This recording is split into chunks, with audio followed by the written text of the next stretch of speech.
What's going on, everyone? Today I'm going to be showing you all how to build a custom mechanical keyboard.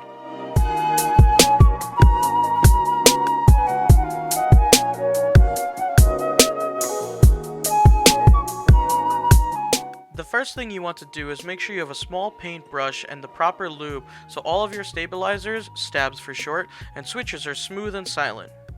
The best lube for this job is called 205G0. You only want to use a small drop for every stab and switch.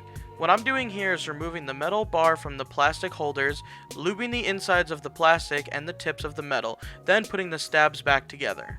The next step is to lube the switches. Since I am building a 60% keyboard, I need about 60 switches.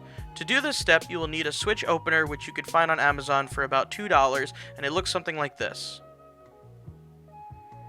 You want to lube the inside walls of the top and bottom halves as well as the spring itself, then pop it back together and repeat 60 times. The next step is to screw the stabs to the PCB. For those who don't know, the PCB is the motherboard of the keyboard. Before you screw them in, you want to figure out which holes they will be placed into. And to figure this out, you want to plug the PCB in and take metal tweezers and test the connections to make sure it's in the right spot. The next part, you will need your plate. You want to carefully place your plate onto the PCB. It will be guided by the stabs that are screwed in. Once the plate is laying on top of the stabs, you want to pop your switches in. You want to apply a slight bit of pressure until the switch pops under the plate. That is how you'll know it is secure.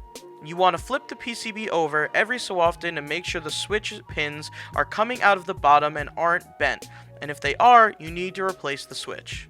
The next step is very dangerous, so if you don't know how to solder, ask someone who does or find a tutorial on how to safely solder. Once you have heated up your soldering iron to around 630 degrees Fahrenheit and you have your safety gear on, you can begin soldering.